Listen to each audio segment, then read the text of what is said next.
Sir वो जो matrix बनाते थे हाँ थोड़ी देर पहले कुछ लेक्चर्स में, तो सर वो टोटल स्ट्रेस होता था जो हमारा, हाँ वो हमारा प्रेशर कंपोनेंट और विस्कस कंपोनेंट को मिला के बनता था हाँ, वो जो मैट्रिक्स। ऐसे लिखते थे, अगर आपको याद हो, tau I J yes sir. Minus P T delta I J plus 2 mu E dot I J yes plus sir. Lambda delta dot नौकर delta I J. So this was, so जो ये पार्ट है, ये वाला part, ये part है आपका viscous effects की वजह से, और ये पार्ट है आपके पास प्रेशर। pressure। एग्जाम में सर ये मैट्रिक्स सॉल्व करना पड़ता है पूरा? मैट्रिक्स, अगर क्वेश्चन में वैसा है तो मैट्रिक्स सॉल्व करना होगा, अगर स्ट्रेसेस के हिसाब से आ रहा है। नहीं तो नेवियर-स्टोक्स इक्वेशन जो आपने पढ़ी है तो उसकी इंप्लीमेंटेशन होती है। We will solve one okay question sir. today so that you are clear with how to apply Navier-Stokes equation.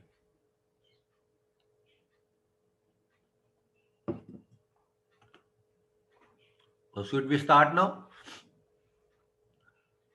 Yes sir, कर दो start. Okay. Wait for a second.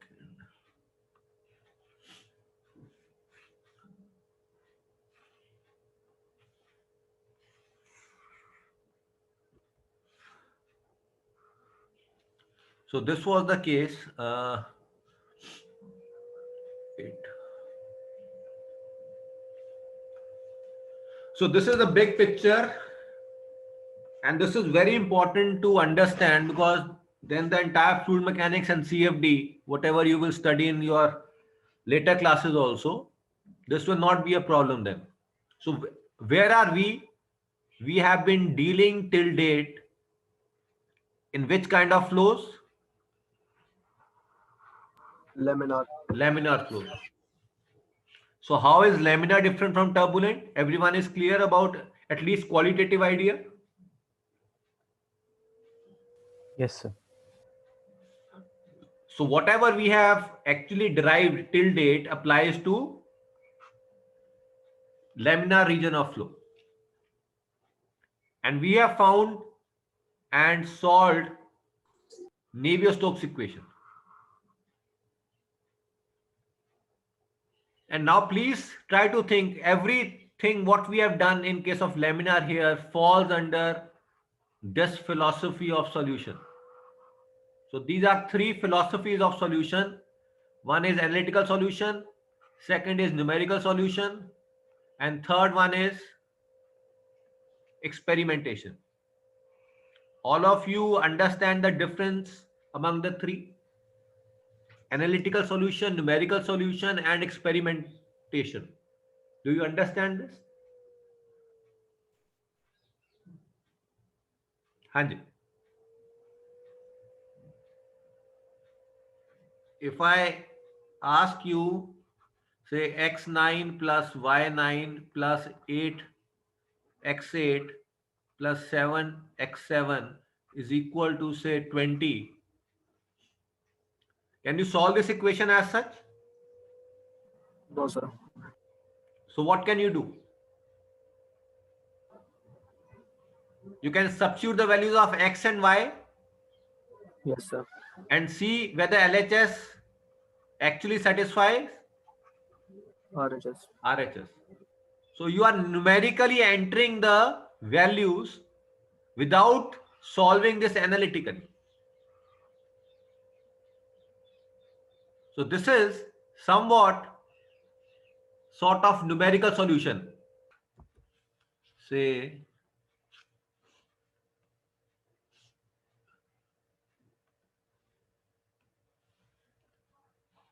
x8 plus y8 plus 3x7 plus 4y6 is equal to 20. So if I ask you, let me know what are the values of x and y that satisfy this equation. So what will be your approach? You will keep on putting trial values of x and y, and you will see that whatever leads to 20. Is it clear with everyone? Yes, sir. Yes, sir. So solutions, you get finite number of solutions or you get a continuous solution here? Sir, finite number of solutions. Finite number of solutions. So you have been putting or exploring x and y such that it is equal to 20. And say you have something like this point, this point, this point, this point. This is what satisfies this equation. Then you don't know what is the behavior in this region. You only know behavior in what? At what? These points. If somebody else also tries to find out, he or she might land up in some other points. So as you increase the number of points, will you get a continuous curve or not? Yes sir, मिलेगा sir, Yes, sir. मिलेगा। Continuous curve मिलेगा. So numerical solution में जब आप बहुत सारे points पे solution find out कर देते हो तो वो किसको अप्रोच कर जाता है? लेमिनार, एनालिटिकल सॉल्यूशन को। लेमिनार तो देखो, पहले तो ये समझो बात कि एनालिटिकल सॉल्यूशन, न्यूमेरिकल सॉल्यूशन और एक्सपेरिमेंट, तीन ही चीजें हैं हमारे पास जिससे हम किसी भी प्रॉब्लम को एनालाइज कर सकते हैं। ये क्लियर है बात? Yes, हाँ sir. जी सर, क्लियर है सर। ठीक है। न्यूमेरिकल सॉल्यूशन में हमको रिजल्ट कहां पे पता चलता है? किसी किसी पॉइंट पे। लेकिन अगर मेरे पास कंप्यूटर होता, मैं बहुत सारे पॉइंट पे फाइंड आउट कर लेता, तो न्यूमेरिकल सॉल्यूशन एक्चुअली किसके क्लोज हो जाता? Analytical solution. Analytical solution. ये क्लियर है बात? Yes, sir. So this is about theory. ये थ्योरी में आप ये दोनों चीजें करते हो। And the last one is experimentation. जब आप किसी चीज की इक्वेशन ही नहीं बना पाते, then you go for experimentation, and this is the ultimate end of any study. हाँ जी, सर बताइए। एनालिटिकल में और न्यूमेरिकल सॉल्यूशन में ऐसा क्या डिफरेंस है? तो दोनों मतलब लगभग सेम ही है। नहीं, जैसे अब मैं आपको पूछूं, एग्जांपल मैं बोलता हूं आपको, मान लो न्यूमेरिकल ये है, जैसे ये है dy by dx is equal to से x। इसका एनालिटिकल सॉल्यूशन क्या होगा? तो मतलब y निकालना है तो इंटीग्रेट कर देंगे, y इंटीग्रेट कर दोगे, क्या होगा? x square by 2 plus constant. और एक आपको बाउंड्री कंडीशन चाहिए होगी। मान लो मैं बोल देता हूं at y is equal to 0, x is equal to x से, तो आपके पास आ जाएगा 0 is equal to x x square square by 2 plus c। तो c की वैल्यू कितनी आ जाएगी? Minus x square by 2। तो आपका सॉल्यूशन क्या आ गया इस इक्वेशन का? x square by 2 minus x square by 2। ये क्या है? Analytical solution. क्लियर है? ठीक है सर। अब इसका न्यूमेरिकल सॉल्यूशन कैसे निकाल सकते हो आप? dy by dx क्या है? y2 minus y1 upon x2 minus x1 x1 is equal to x square by 2 plus c। नहीं, इज इक्वल टू, ये x गिवन है आपको, अच्छा हाँ सॉरी, हाँ equal to x x given है ना। तो आप Yes, इसको मान लो, इसको आपने x1 मान लिया, ठीक है। तो आपने बेसिकली क्या करना है, हर बार इस इक्वेशन में डिफरेंट पॉइंट्स को पुट करोगे ताकि ये सेटिस्फाई हो जाए। Yes sir. So this is called numerical solution.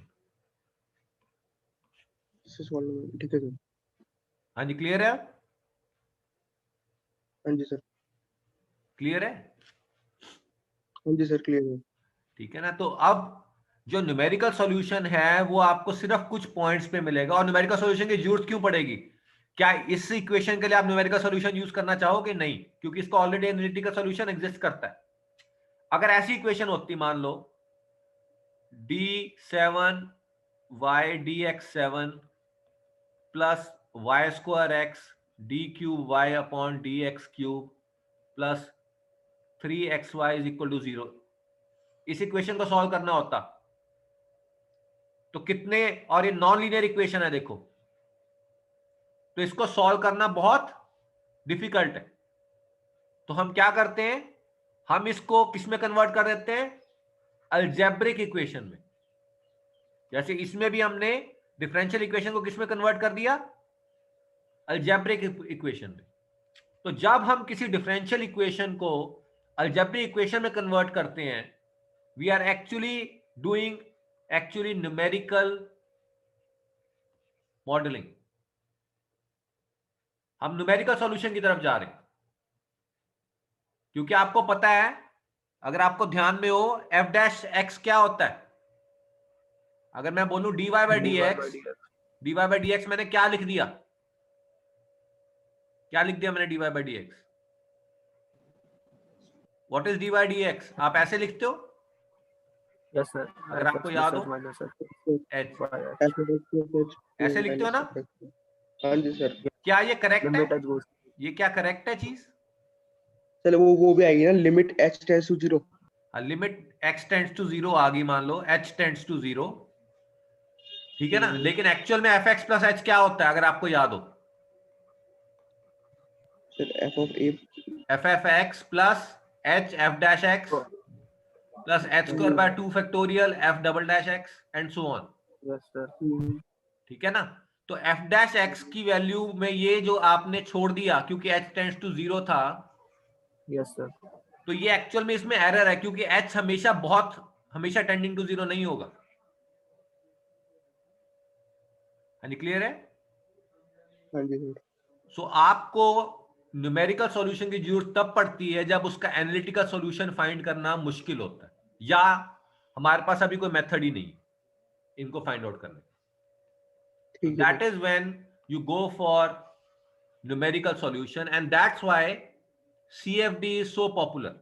तो CFD क्या है, बेसिकली जिन इक्वेशन का एनालिटिकल सॉल्यूशन एग्जिस्ट नहीं करता, उनको सॉल्व करने के लिए आप उनको न्यूमेरिकली सॉल्व करते हो।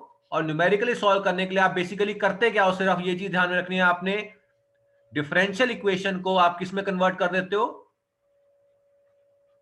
Algebraic equation, algebraic equations, set of algebraic equations. A given differential equation is converted to set of algebraic equations. This is what you do in numerical solution, and that is called computational fluid dynamics. तो जो आप अभी पढ़ रहे हो, वो Navier-Stokes equation पढ़ रहे हो, उसका अभी हम क्या कर रहे हैं, एग्जैक्ट सॉल्यूशन करेंगे या अप्रोक्सीमेट सॉल्यूशन करेंगे, लेकिन करेंगे एनालिटिकली। एनालिटिकली मतलब जैसे आप ये सिंपल करते हो सॉल्व, लेकिन कुछ इन इक्वेशंस का सॉल्यूशन कुछ ज्योमेट्री स्केल ही पॉसिबल है एनालिटिकली। ये इक्वेशंस एनालिटिकली सॉल्व नहीं हो सकती हर ज्योमेट्री के लिए, तो तभी हमें क्या यूज करना पड़ता है, न्यूमेरिकल सॉल्यूशन। हाँ जी, क्लियर है? किसी को कोई डाउट? यहां तक क्लियर है? 3 मेथड्स ऑफ सॉल्यूशन क्लियर है? सर जो हम ट्यूब्स में जैसे क्वेश्चन सॉल्व करते हैं, इक्वेशन ऑफ कंटिन्यूटी और बर्नौली वो एनालिटिकल है, क्वेश्चन होता है वो एनालिटिकल सॉल्यूशन सर। वो पर हम सीधा वैल्यू पुट कर करके निकाल लेते हैं उसका आंसर, तो फिर वो न्यूमेरिकल नहीं होना चाहिए? नहीं, अच्छा वो तो आपने ऑलरेडी सॉल्व कर लिया ना। आप ये कह रहे हो जैसे ये था dy by d x is equal to x था, यस सर, इसमें आपने कंडीशन लगाई y equal to 0 at x is equal to x से, तो आपका सॉल्यूशन क्या आ गया, y is equal to x square by 2 minus ये आ गया ना एक्स से। अब आप वैल्यूज तो इसमें पुट करते हो ना। यस सर, तो ये क्या है, ये एक कॉन्टिन्यूस फंक्शन है। यस सर, आप समझ रहे हो, इसको तो आप प्लॉट कर सकते हो ना।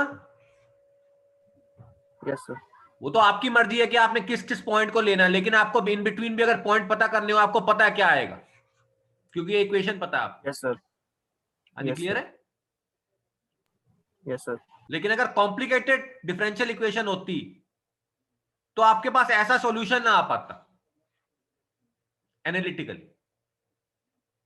and that is when we require this numerical solution, and this numerical solution finding process is the study which is called computational fluid dynamics.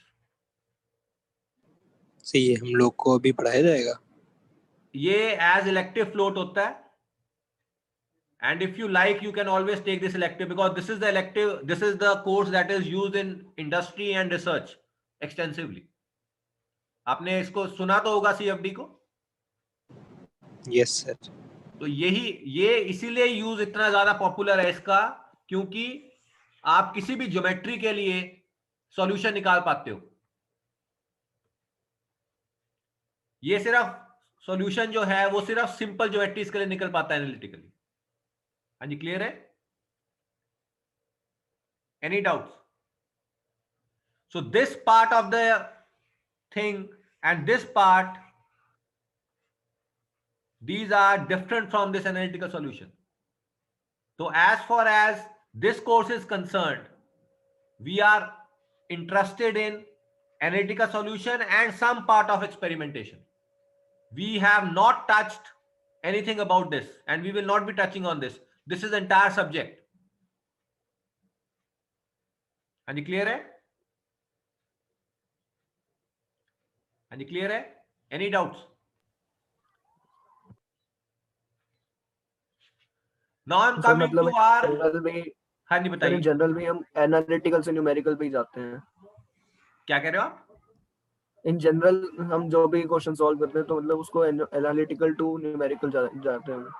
नहीं, हम एनालिटिकल टू न्यूमेरिकल नहीं जाते, आप कुछ कंफ्यूज कर रहे हो। आपने ये एग्जांपल जो मैंने दी थी आपको dy by dx की, ये वाली एग्जांपल जो दी थी, और ये बोला था ऐसे, so please remember this is not a numerical solution, this is not numerical solution. Numerical solution तब होता अगर मैं dy by dx equal to x को मैं फर्दर इक्वेशन को अलजेब्रिक में कन्वर्ट कर देता। Okay sir. मेरे पास ऐसा सॉल्यूशन ना आ पाता। जैसे मैं आपको ये बोल रहा हूं d4y dx4 plus y square x dqy dx cube plus 3x square y is equal to 0। If I ask you solve this equation, what will you do? Sir algebraically करना पड़ेगा। अलजेब्रिकली कैसे निकाल सकते हो? जैसे dy by dx की power 100, मतलब इनको किससे रिप्लेस करोगे?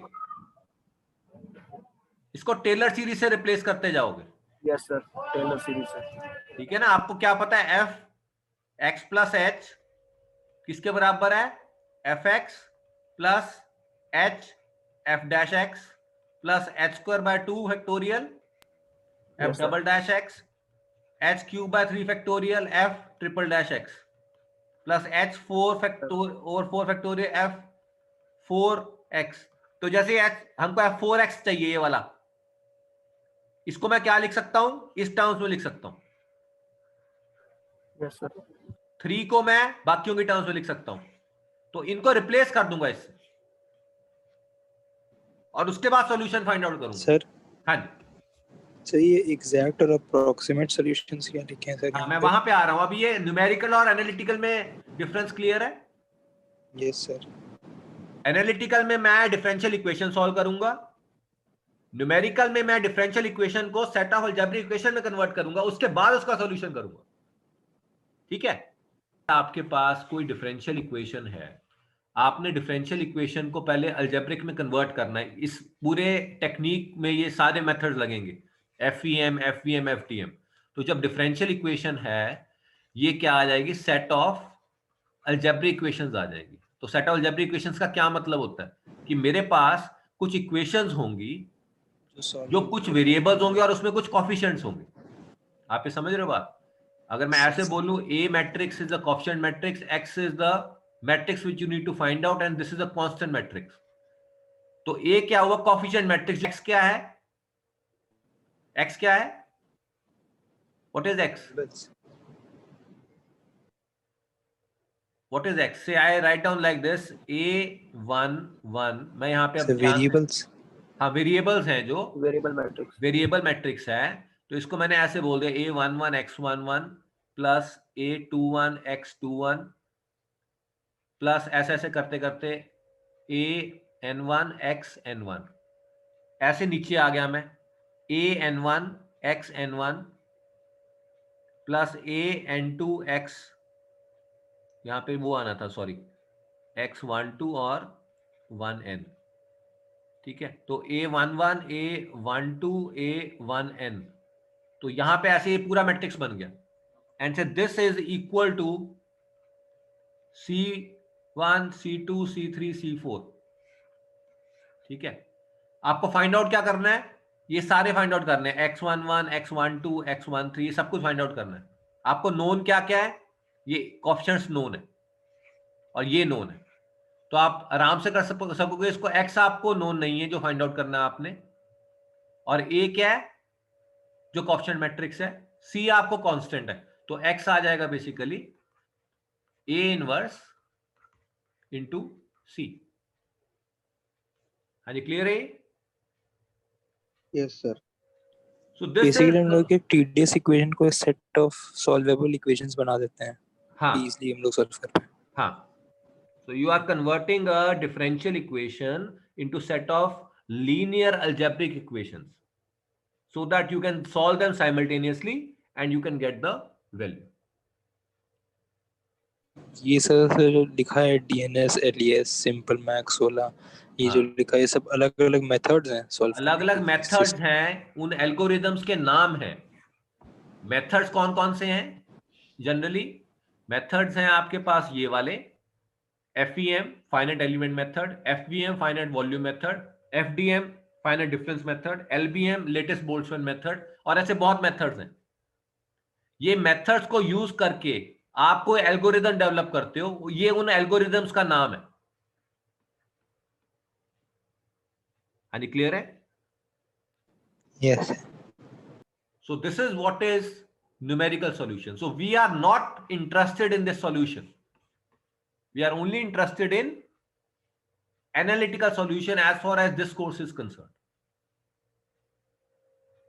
ठीक है, तो हम बेसिकली इंटीग्रेट करना चाहते हैं और किसी और मेथड से हम फाइंड आउट करना चाहते हैं, हम न्यूमेरिकली नहीं सॉल्व करना चाहते उसको, क्योंकि इसके लिए कंप्यूटर चाहिए होगा, and this is subject matter of another subject, so I will not touch on this further. हाँ जी, क्लियर है? So now I am coming to analytical part. So this is the study what we are doing and what we will be doing. So in analytical method, you know that we have been dealing till now with laminar flow. अभी तक हम laminar flow को ही पढ़ रहे हैं। laminar flow में हमने ultimately किस इक्वेशन को डिराइव कर चुके हैं हम? नेवियर-स्टोक्स इक्वेशन को, और ये अल्टीमेट इक्वेशन है जिससे हम बाकी सारी इक्वेशंस को फाइंड आउट कर सकते हैं। तो अगर मैं पूरी नेवियर-स्टोक्स इक्वेशन को किसी केस के लिए सॉल्व करना चाहूं, तो उस सॉल्यूशन को मैं क्या बोलूंगा? Exact solution. आप समझ रहे हो? आपने मुझे एक न्यूमेरिकल दिया, मैंने नेवियर-स्टोक्स इक्वेशन लिखी, उसके बाद मैंने न्यूमेरिकल के हिसाब से कुछ टर्म्स को जीरो कर दिया, कुछ टर्म्स को निग्लेक्ट कर दिया, तो मैं इसको एग्जैक्टली सॉल्व कर रहा हूं फॉर द गिवन प्रॉब्लम। अब अप्रॉक्सीमेट का क्या मतलब है? मुझे कुछ नहीं पता क्वेश्चन है क्या नहीं है, मैंने नेवियर-स्टोक्स की कुछ टर्म को ऑटोमेटिकली पहले ही निग्लेक्ट किया हुआ। तो जैसे आयलर इक्वेशन है, आयलर इक्वेशन में क्या होता है? नेवियर इक्वेशन से कितनी डिफरेंट है ये? तो बस विस्कस फोर्सेस इसका ठोस टर्म नहीं है। So Euler equation is approximation of what? Navier-Stokes equation. Now if I am solving Euler equation, this is called the approximate solution. हाँ जी, क्लियर है? So there is very subtle difference between exact and approximate solution. The only thing is that you need to remember is Navier-Stokes equation को as such solve करना किसी complicated geometry के लिए analytically अभी तक पॉसिबल नहीं है, तो हम उसको अप्रॉक्सीमेट करते हैं, पहले कुछ टर्म्स को निग्लेक्ट कर देते हैं और उसको फिर सॉल्व करते हैं। तो यही जो मेथड है हमारे बाउंड्री लेयर जो हम लोग यूज करते हैं, जैसे कि जब बाउंड्री लेयर के क्वेश्चन सॉल्व करेंगे उसमें से नेवियर-स्टोक्स ही यूज होगा ना, क्योंकि वो विस्कस रीजन आ जाता है वहां पे। हाँ हाँ। तो बाउंड्री लेयर आप कह रहे हो बाउंड्री लेयर के लिए? यस सर, एग्जैक्ट सॉल्यूशन तो वहां यूज करेंगे शायद से। हाँ, तो वो बाउंड्री लेयर भी एक अप्रोक्सीमेशन है नेवियर स्टोक की। नेवियर स्टोक की अप्रोक्सीमेशन है बाउंड्री लेयर थ्योरी। सर आपने बताया था नेवियर स्टोक सॉल्वेबल इसलिए नहीं है क्योंकि हम लोग को उसके लिए सर वो चाहिए होते हैं, कंडीशंस चाहिए होते हैं, बाउंड्री कंडीशंस। हाँ, और सर जैसे उसके लिए फिर हम लोग पाइप फ्लो या टू तो प्लेट के ऊपर फ्लो कर रहे हैं, उसको हम लोग को रिक्वायरमेंट्स हो रहा है, वो चाहिए होते हैं। हाँ वो चाहिए होते हैं, और वो एज सच भी ये नॉन लीनियर इक्वेशन है। हाँ, second order. Second order non linear equation है। Yes sir. एक नॉन लीनियरिटी इसका रीजन है, और ये है कि जब आपकी ज्योमेट्री डिफिकल्ट हो गई है तो आपको बाउंड्री कंडीशंस को स्पेसिफाई करना और उन सब चीजों को इंक्लूड करना with non linearity, it becomes difficult.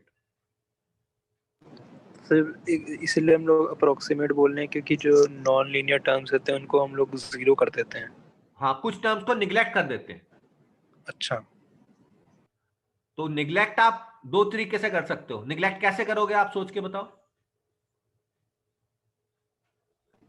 Neglect कैसे कर सकते हो?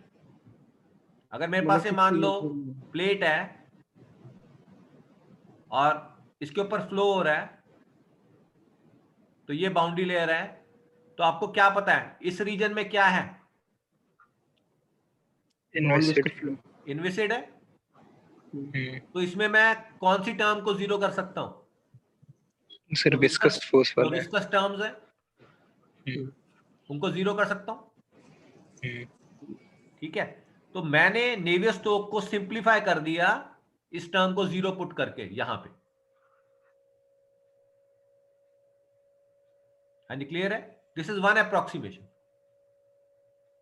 अब मुझे तो दूसरा सर बताओ, ये टैंक है, टैंक में से एक छोटा सा होल है, यहां से पानी निकल रहा है, तो इस रीजन को मैं क्या ट्रीट कर सकता हूं? इसकी वेलोसिटी कम है कि ज्यादा है? कम नहीं मतलब अगर होल के रिस्पेक्ट में एरिया इसका ज्यादा तो बहुत ज्यादा है, तो इसकी वेलोसिटी बहुत कम है। जीरो मान लो। तो नेवियर इक्वेशन जो होती है, नेवियर स्टोक इक्वेशन में आप कौन कौन सी टर्म्स को जीरो पुट कर सकते हो? सोच के बताओ। मान लो मैं वाई कंपोनेंट की ले लेता हूं, ये वाई कंपोनेंट के, तो इसमें क्या क्या चीजें निगलेक्ट कर सकते हो आप? ये राइट साइड वाला निगलेक्ट कर सकते हैं ये चीज निगलेक्ट कर सकते हो, यस सर। और ये चीज सर ये लेफ्ट वाली चीज भी क्या रह गया? ये दो टर्म्स है, प्रेशर ग्रेडियंट और यही आपकी इक्वेशन हाइड्रोस्टैटिक्स की होती है। Yes sir. ना तो आपको, आप curly P by Yes, sir. Curly Y is equal to minus rho G Y. Rho G करते थे आप ये। तो एक्चुअल Yes, में sir. This is the beauty of fluid mechanics, hydrostatics is also a special case of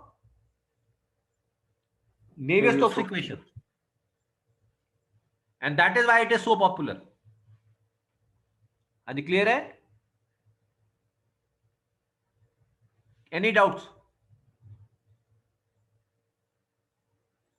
So this is the crux, and if you understand this, you understand the entire fluid mechanics now. This slide I have very meticulously prepared just to convey the unifying theory, that is the Navier-Stokes equation. And I am doing it for what? Incompressible region of flow. So what is this representing? What is this representing? Incompressibility. क्या कौन सी equation है? Continuity. और ये कौन सी है? Navier-Stokes incompressible reason के लिए। ये क्लियर है दोनों पॉइंट्स? Yes sir. क्लियर है? Yes sir. अब हम सिंपल आए, पहले आयलर इक्वेशन पे आए। आयलर इक्वेशन में कौन सी टर्म जीरो करते हैं हम? इनमें से क ख ग घ ड कौन सी टर्म करते हैं जीरो? घ पुट कर देते 0। हाँ जी, ये सर वाली घ वाली term this we put equal to 0. 0 So when we put this equal to 0, the resulting equation becomes Euler's equation. Euler equation. Likewise, when we put all other terms, this and this equal to 0, that is ka, kha, gha, we only left with this term and this term, Hydrostatic equation. and this is called hydrostatic. Yes sir. Likewise, creep flow means low Reynolds number flow. तो मैंने इनके नीचे इनकी diagrams भी बनाई हुई है, अगर आप ध्यान से देखें तो। पहले मैं क्रीप फ्लो पे आ जाता हूं। क्रीप फ्लो का मतलब होता है जब विस्कस इफेक्ट बहुत ज्यादा हो जाए इनर्शियल इफेक्ट से। ये किस केस में होगा? मान लो कोई बैक्टीरिया है, कोई वायरस है, जब हमारे सेल के अंदर घुसने लगा है, तो उस वायरस या बैक्टीरिया की मूवमेंट को कैसा फ्लो माना जाएगा? वो सर विस्कस फोर्सेस बहुत ज्यादा है इनर्शिया फोर्सेस से। हाँ, तो सर वो तो बहुत हनी की तरह नहीं हो गया सर, जैसे कि हाँ, हनी हनी की तरह भी हो तरीके गया। से। हनी का अगर फ्लो है तो दैट इज क्रीपिंग फ्लो।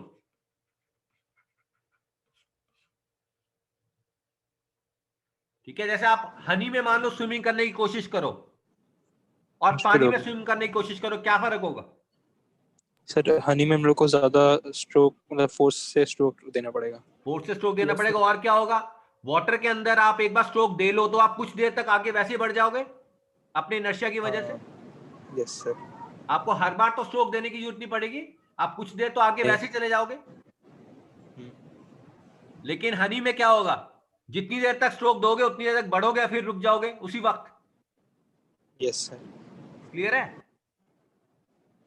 तो ऐसे ही जब आपका जैसे कोई वायरस या कोई बैक्टीरिया सेल में घुसता है, उसको मूव करने के लिए जो डायनेमिक्स होगी वो ये इक्वेशन डिफाइन करेगी, and this is called creeping flow approximation. हाँ जी, क्लियर है? In hydrostatics this is the physical condition you know, already know. In Euler equation में क्या पता है आपको? किस रीजन में लगा पाओगे आयलर इक्वेशन?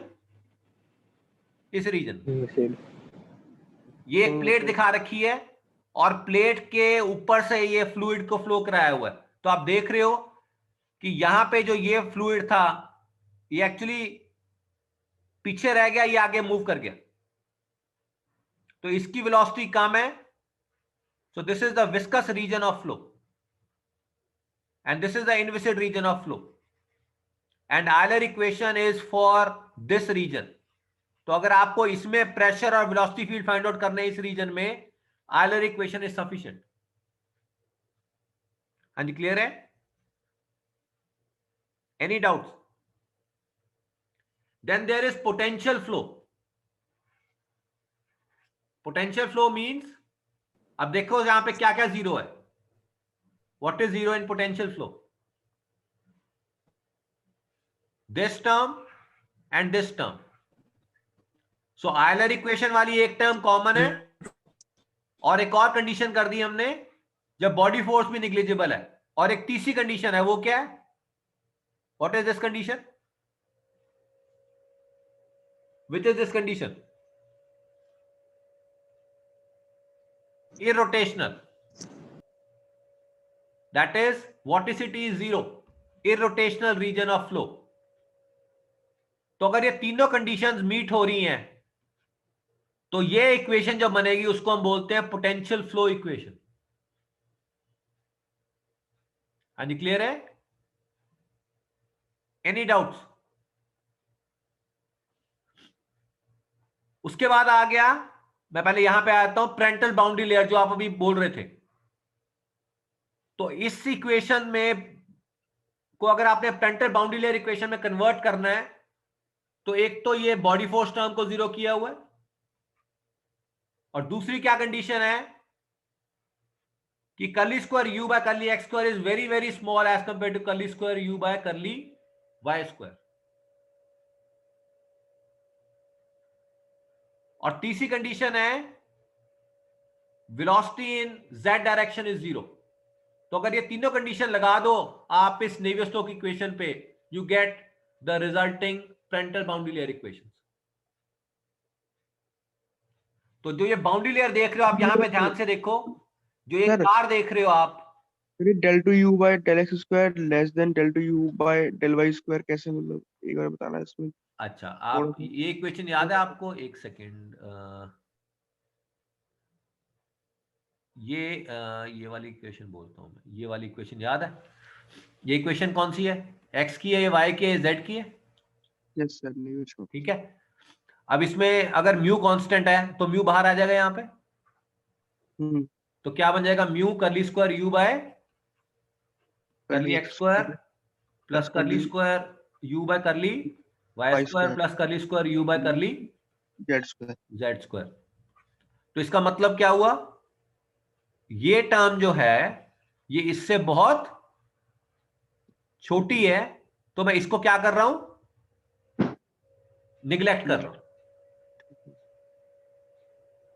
अच्छा, आप समझ गए? मतलब निग्लेक्ट कर रहे हैं बस, ये है और क्या है? हाँ, निगलेक्ट कर रहे हो, लेकिन उसका अब मैं वही आपको पूछ रहा हूं। देखो, जब आप आयलर इक्वेशन करते थे तो आप किन टर्म्स को निगलेक्ट करते थे? सोच के बताओ मुझे। सर एक्स डायरेक्शन एक तो विस्कस फोर्सेस नहीं लेते थे हम लोग उसमें, हाँ, आयलर में। तो आयलर इक्वेशन में क्या क्या जीरो कर देते थे आप? Viscous force. तो कौन कौन सी टर्म इसमें जीरो कर देते थे आप? ये सारी टर्म, हाँ ये सारी टर्म, ये सारी टर्म कर देते थे वाला जीरो। हाँ। ठीक है, तो वो बन और एक जाती थी आयलर। Euler equation. अब मुझे बात बताओ, अगर ये एरोफॉइल है, मान लो इस एरोफॉइल पे पूरे पे मैं आयलर इक्वेशन लगा दूं, प्रॉब्लम क्या आएगी? सर अप्रोक्सीमेट आंसर आएगा सर हम लोग। नहीं, देखो यहां पे तो आंसर करेक्ट आएगा, ये जो इस रीजन में के प्रॉब्लम क्या बीच आएगी? में है वहां पे सर अप्रोक्सीमेट। अगर विस्कोसिटी जीरो ही कर दी, इसका मतलब यहां नो स्लिप होगी ही नहीं। इसका मतलब क्या होगा? यहां पे यस सर, कुछ नॉन जीरो वेलोसिटी दिखाई जाएगा सॉल्यूशन में। जो एरर का सरफेस होगा उस पे हाँ, भी सर सरफेस पे भी नॉन जीरो वेलोसिटी दिखाएगा ना, अगर आयलर इक्वेशन सॉल्व करूंगा मैं। Yes sir. ये क्लियर है? अगर आयलर इक्वेशन से मैं पूरा डोमेन सॉल्व कर दूं तो इस रीजन में तो आंसर ठीक आ रहा होगा, जो प्रैक्टिकल आना चाहिए, लेकिन इस रीजन में क्या होगा? इस रीजन में नहीं आएगा, मेरे को नॉन जीरो वेलोसिटी मिली जाएगी, जो कि एक्चुअल में नहीं हो रहा। एक्चुअल में तो नो स्लिप है वहां पे। अच्छा सर, सर इस नो स्लिप वाले को सर नेग्लेक्ट कराने के लिए हम लोग से जो बताया कि वेलोसिटी ग्रेडियंट एक्स डायरेक्शन में होगा वो वाई डायरेक्शन से तो कम। आप देखो यहां ध्यान से सुनो। नेवियर स्टोक इक्वेशन में तो आप विस्कस टर्म लेते हो, आयलर इक्वेशन में विस्कस टर्म जीरो कर देते हैं। जीरो कर देते हो। इसको सॉल्व करना मुश्किल है, इसका सॉल्यूशन गलत है, इसका सॉल्यूशन लेकिन ठीक कहां पे है? इस रीजन से बाहर। ठीक है, ठीक है। तो आप क्या करते हो कि इससे बाहर मैं आयलर का बेनिफिट ले लूं और इसके अंदर मैं विस्कस इफेक्ट्स को इंक्लूड कर लूं। तो मैं क्या करता हूं, मैं सारी टर्म्स को जीरो नहीं करता, मैं सिर्फ किसको जीरो कर देता हूं? सिर्फ new del u by del x को जीरो कर देते इसको जीरो कर देता हूं मैं। हैं। आप समझ गए? ताकि अब भी विस्कोसिटी का इफेक्ट आ जाए। हाँ जी। आप समझ गए बात? आयलर इक्वेशन में तो विस्कोसिटी का इफेक्ट ही खत्म हो गया सारा, तो वो फिजिकली गलत हो रहा है। हाँ उसमें मतलब हमने तीनों जीरो कर दिए ना, y में तीनों भी जीरो z कर में दिए, भी। उसमें तो विस्कस टर्म का इफेक्ट ही खत्म हो गया। उससे बट गलती लेकिन क्या हम होने कहते लगी हैं कि नो स्लिप आ ही नहीं रही, अब वेलोसिटी कांस्टेंट कोई आने लगी, नॉन जीरो वैल्यू। अच्छा मतलब कि सर हमें इनविसिड शो करना था ना, क्योंकि जीरो विस्कोसिटी होती नहीं है ना, मतलब रियलिटी में मतलब। हाँ, हमने इनविसिड इसलिए शो करना था, इसलिए हमने ऐसा कर दिया इसमें। इसको ऐसे शो कर दिया। अब इसका मतलब तो यही हुआ ना कि भाई अगर कोई सरफेस है, जैसे अगर इसका मुझे ये प्लेट है, प्लेट पे मैं आयलर इक्वेशन लगा दूं तो मेरे पास तो सीधा ऐसे ही प्रोफाइल आ जाएगा। हाँ जी सर। लेकिन ये प्रोफाइल कहां तक ठीक है? सर ये एक्चुअल में ऐसा प्रोफाइल आएगा, मान लो ये ऐसे प्रोफाइल आ गया, ठीक है, आयलर इक्वेशन से। एक्चुअल प्रोफाइल कैसे आना था? ऐसे। ऐसे नहीं होगा। तो आयलर वाला कहां तक ठीक हो गया? यहां तक तो ठीक हो गया ना आयलर वाला, इसके ऊपर इस रीजन में गलत हो गया, हाँ सर। ठीक है। तो इस रीजन को ये आयलर इक्वेशन से आ रहा था, अब ये आ रहा है किससे? बाउंड्री लेयर थ्योरी से। क्योंकि मैंने इसमें सारी टर्म्स को जीरो नहीं किया, कुछ टर्म को ले लिया, दैट इज दिस टर्म। तो मतलब इसमें जो हमें वो मिलेगा एग्जैक्ट मिलेगा, मतलब आंसर है ना? हाँ, मतलब अप्रोक्सीमेट। एग्जैक्ट का मतलब क्या हुआ? कभी अप्रोक्सीमेट बोला हुआ है, पूरा एग्जैक्ट नहीं, लेकिन ये बिल्कुल नियरली एक्यूरेट आ जाएगा। क्योंकि इसमें भी तो हमने कुछ टर्म्स को निगलेक्ट कर दिया, हम ये कह रहे हैं कि ये बहुत छोटा है, ठीक है ना। जैसे अगर मैं बोलूं दिल्ली टू पटियाला, मान लो दिल्ली टू थापर कैंपस 250.4 है, अब किसी ने Delhi to Thapar bus stand 250 कर दिया, तो ये नियरली तो इक्वल है, लेकिन 0.4 जो गड़बड़ आई वो कहां से आई? बस स्टैंड से थापर कैंपस तक का आपने नहीं लिया, ऐसे आपने ये नहीं लिया, तो ओवरऑल आंसर नहीं गलत हुआ, लेकिन it is not exact, that's why it is called approximate. हाँ जी, क्लियर है? Yes sir. बहुत ध्यान से इसको देख लीजिए, क्योंकि इसमें आपका सारे ही चीजें कवर हो जाते हैं जो आपने पढ़ी हैं या जो पढ़ोगे। सर इसमें ये जो ये वाला है v equal to w equal to 0, इसमें कौन सी मिल रही है इक्वेशन? हाँ, मैं अब आ रहा हूं, अब मैं इस पे आ रहा हूं, ये लास्ट रह गया था। अब एक और चीज पे भी मैं नहीं आया हूं पूरा, लेकिन पहले मैं इस पे आ जाता हूं। जब v equal to w equal to 0, इसका मतलब क्या? 1D फ्लो हो गया। Yes sir, 1D flow. 1D हो गया ना, सिर्फ u डायरेक्शन में है, और क्या चीजें जीरो है? क और ड। क का मतलब ये क्या हुआ? स्टेडी है, और इसका मतलब क्या हुआ? बॉडी फोर्स नहीं है।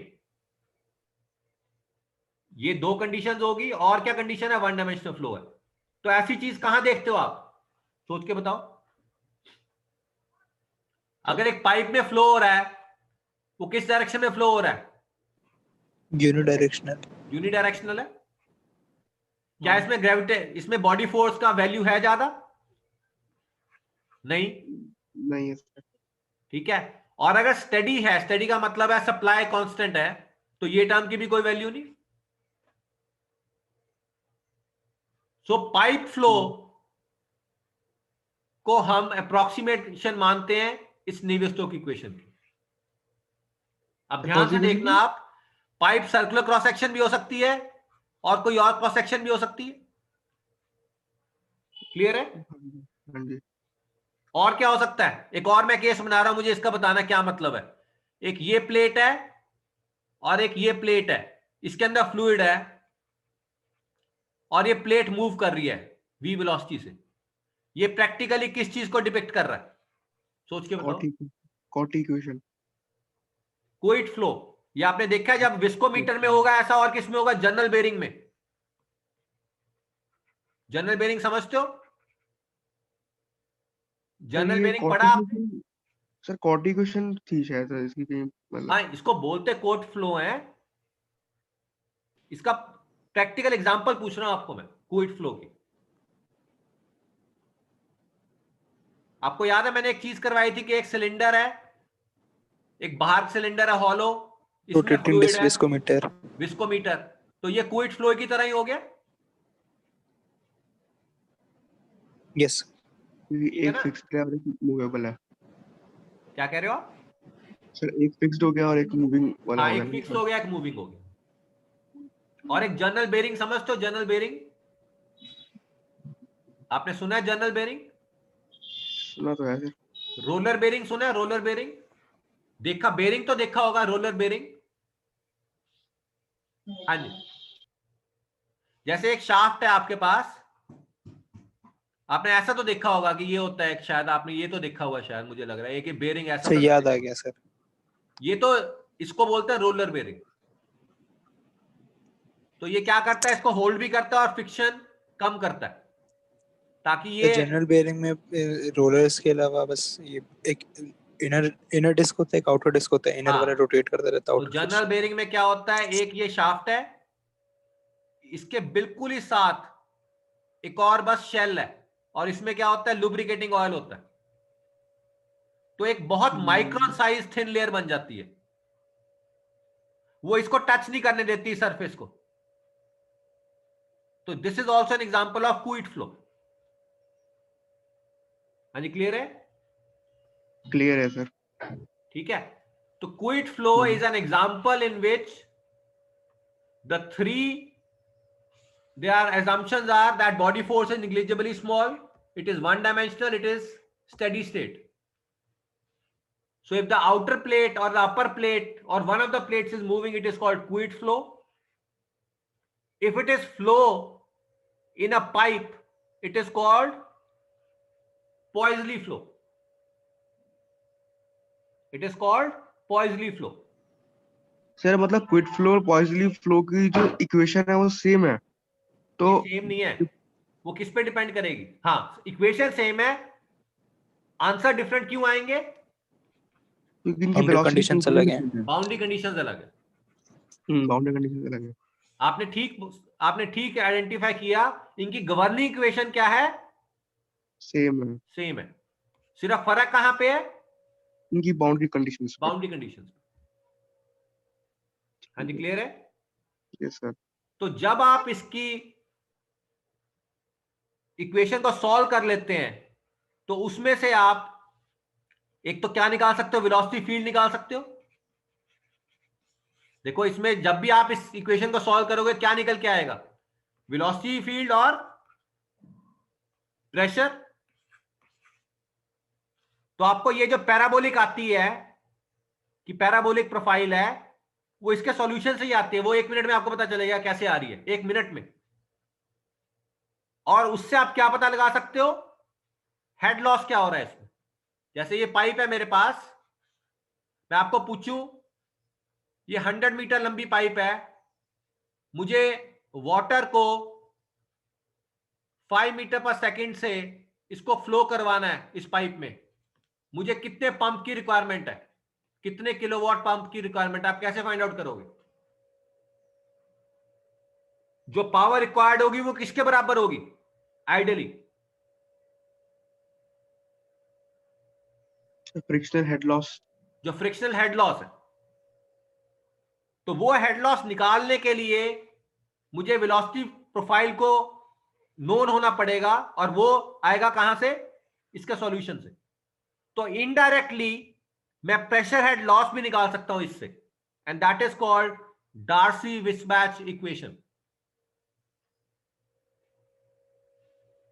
So please remember, I am summarizing this. So this equation, that is equation in which you have one-dimensional flow, and these are two additional assumptions.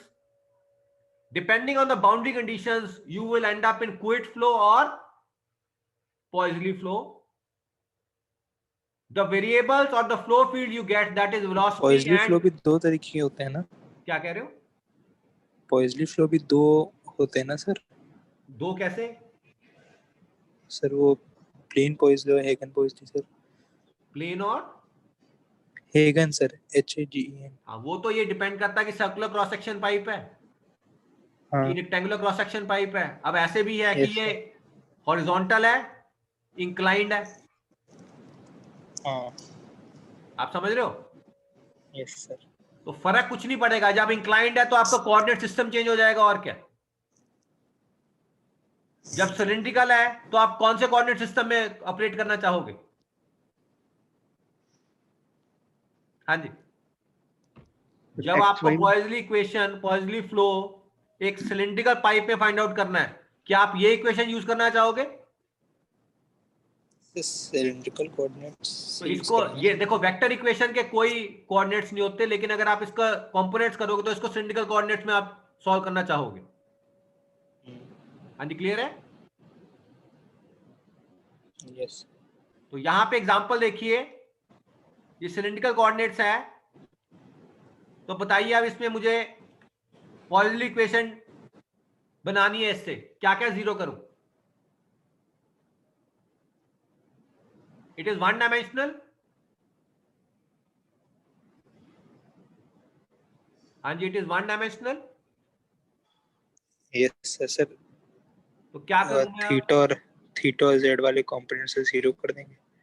Theta और जेड वाली, तो क्या रेडियल डायरेक्शन में है?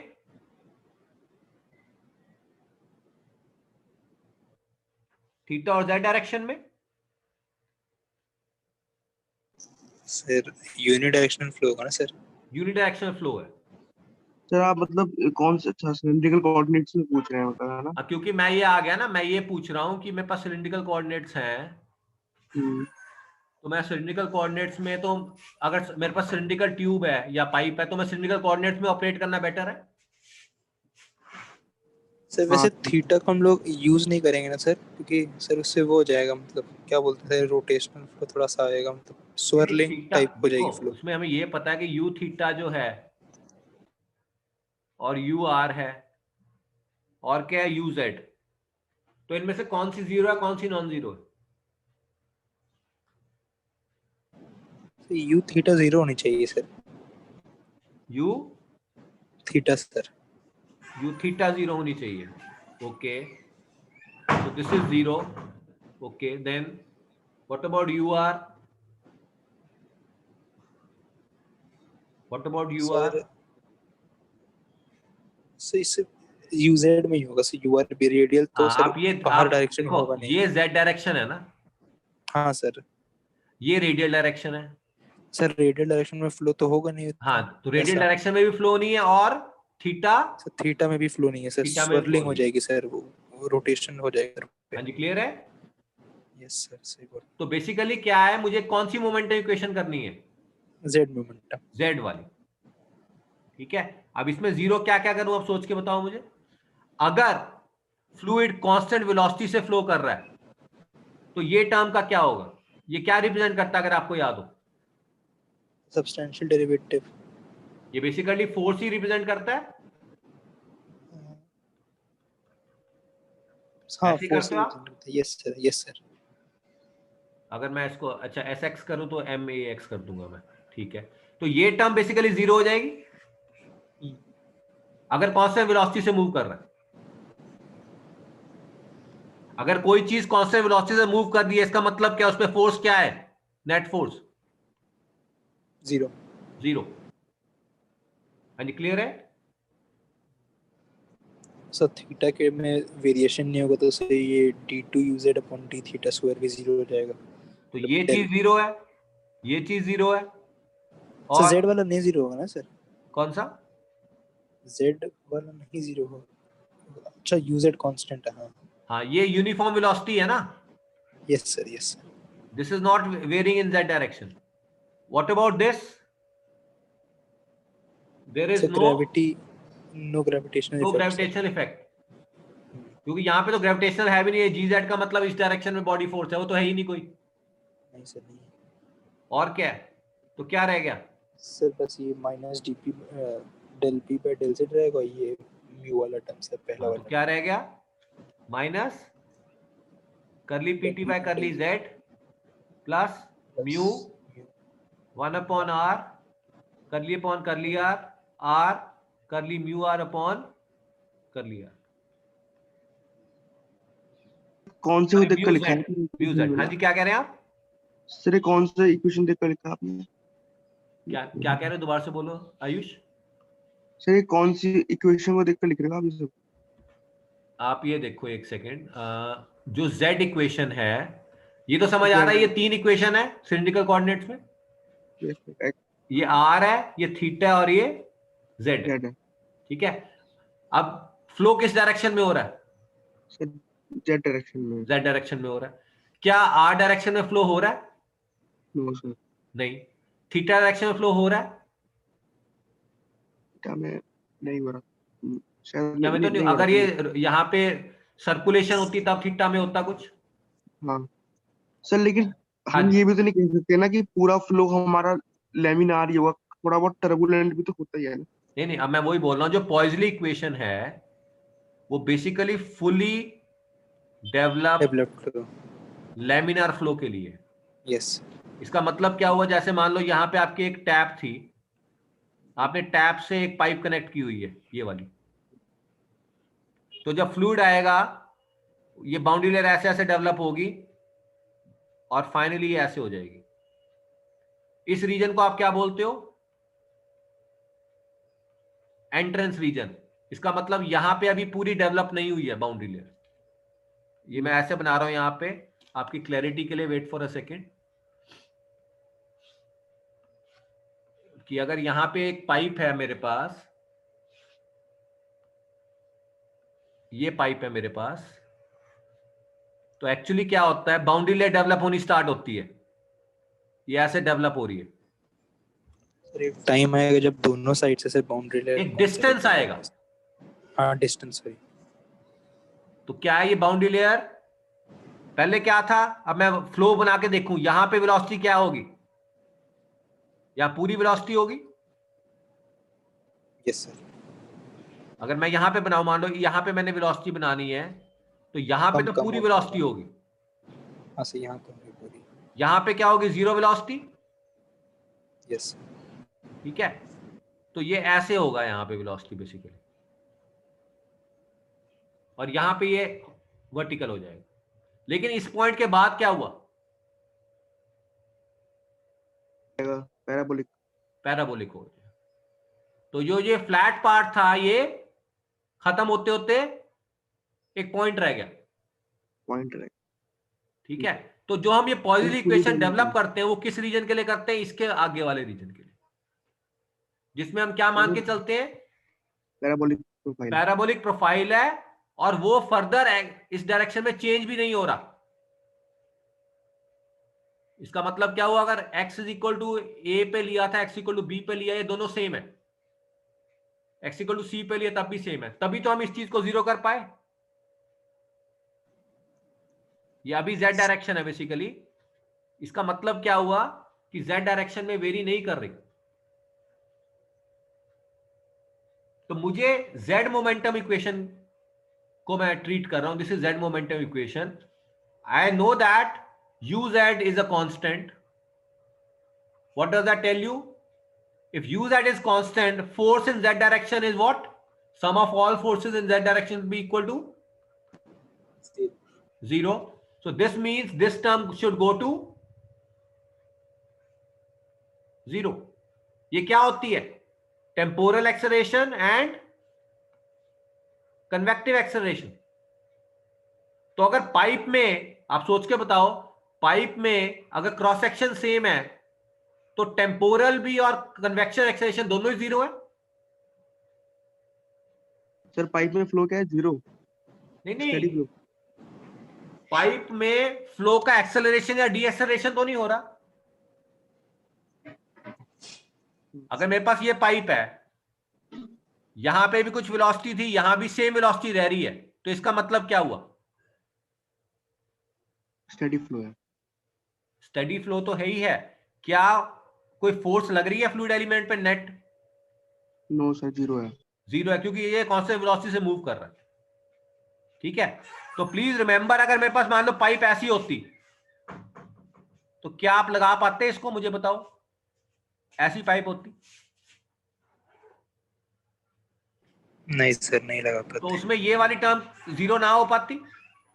नहीं ठीक है ना, तो इसको भी किसी ने ट्रीट किया होगा, तो उसको अलग नाम पड़ गया होगा, I don't know what is the name exactly, but we are only dealing with a case in which there is uniform cross section, so that temporal as well as convective acceleration goes to zero, because the fluid is not changing its velocity, neither with time neither with location. Clear है ये? तो ये term zero होगी, कोई body force है ही नहीं z direction में, ये टर्म जीरो होगी।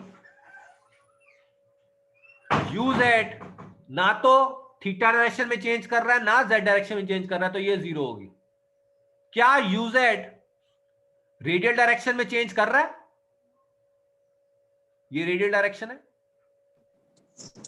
अगर यहां पे ये वेलोसिटी है तो यहां पे क्या वेलोसिटी है इससे कम,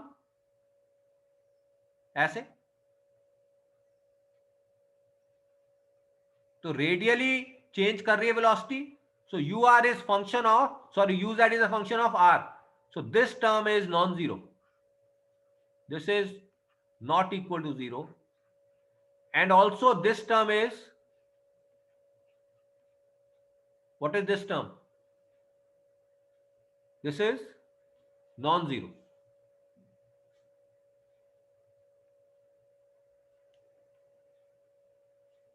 So what are we left with finally? What are we left with?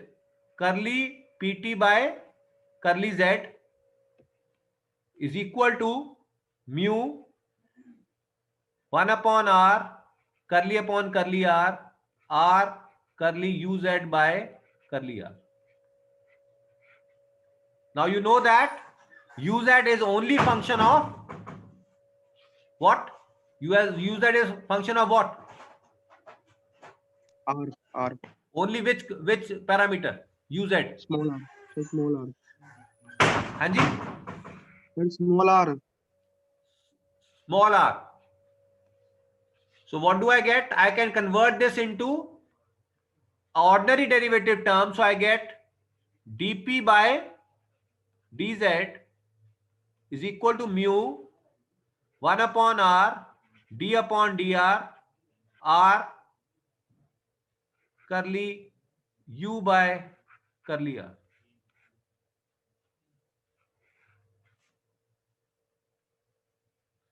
And this is what I would have got if I would have, so this is the Poiseuille equation.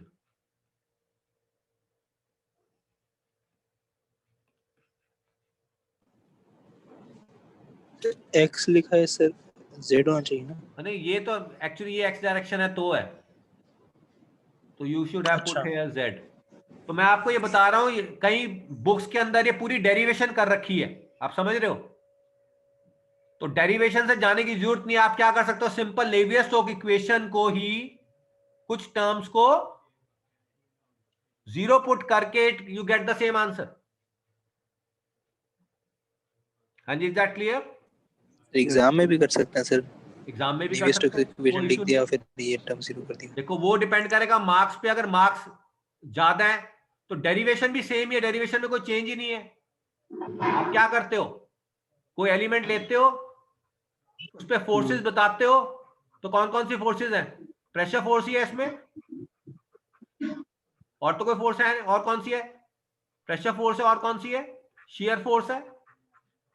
Shear force है, normal force है नहीं, normal shear, normal viscous force नहीं है.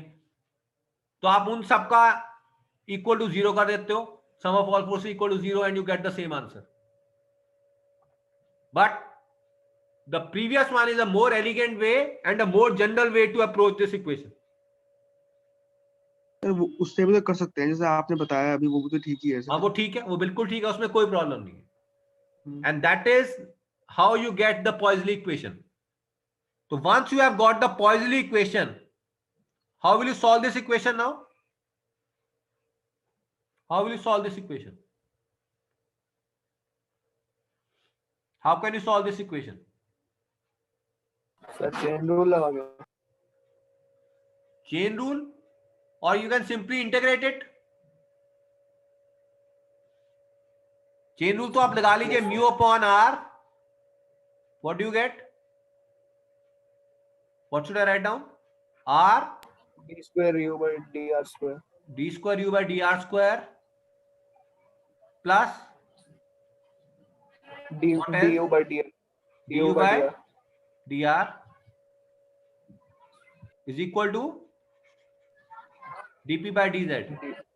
So what do you get? Mu upon, sorry, mu into d square u by dr square plus mu upon r du by dr is equal to dp by dz. Now what is dp by dz? Is it a constant or it is a variable? Sir constant. It is a constant. So this is which order equation? Second order equation. Yes, sir. How many boundary conditions do you need to solve this? How many boundary conditions do you need? Two. Two. So what can be the boundary conditions in a pipe flow? Circular pipe flow? What you know? Boundary condition ये होती है कि velocity 0 हो जाएगी velocity कहाँ पे 0 हो जाएगी? Sir y equal to Contact points में. So Contact points में. at r is equal to capital R or r is equal to minus small r, the velocity is 0. मान लो इस पार्ट को ले लेता हूँ, मैं ये वाला ले लेता हूँ r पे. This is r. क्या कह रहे हो? ठीक है सर, ठीक है. This is r, capital R. So at r is equal to capital R, u is equal to 0. और क्या बाउंड्री कंडीशन हो सकती है? बीच में से जहाँ पे r इक्वल टू 0 है वहाँ पे मैक्सिमम होगा सर. यहाँ पे क्या है? अगर आप देखो पैराबोला है, यहाँ पे ये सिमेट्रिक है, तो यहाँ पे स्लोप क्या है? Infinity. What is slope? du by dr. Yes, sir. 0. du by dr. u इस डायरेक्शन में है, r इस डायरेक्शन में है, तो it is du by dr is equal to 0. u is not changing with r at this point. u max है ना, मतलब क्या कह रहे हो आप? u मैक्सिमम हो जाएगा ना. u मैक्सिमम है तो du by dr equal to 0 आएगा. So at small r is equal to 0. This is the condition. And at small r is equal to capital R, this is the condition. So when you apply these two conditions, you get the final equation like this.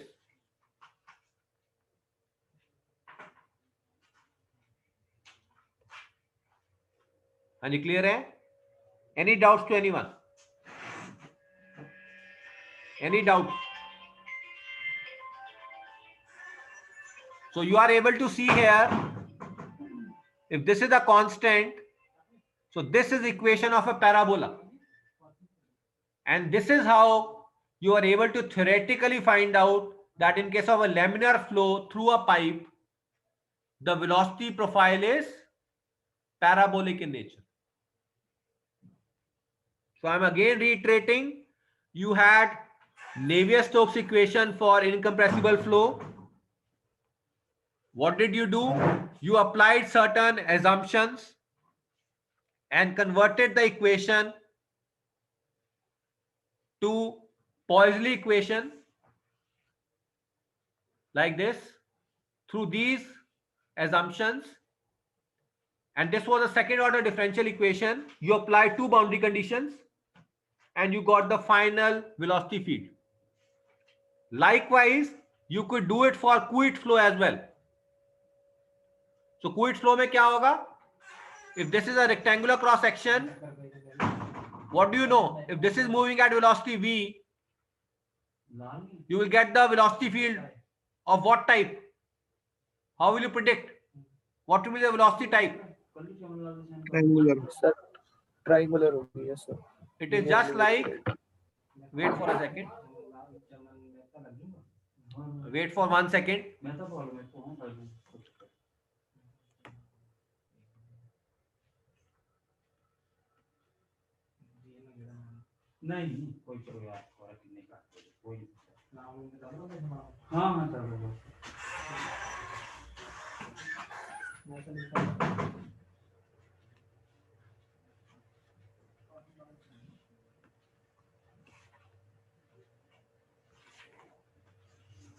So in this case, the velocity field will look somewhat like this.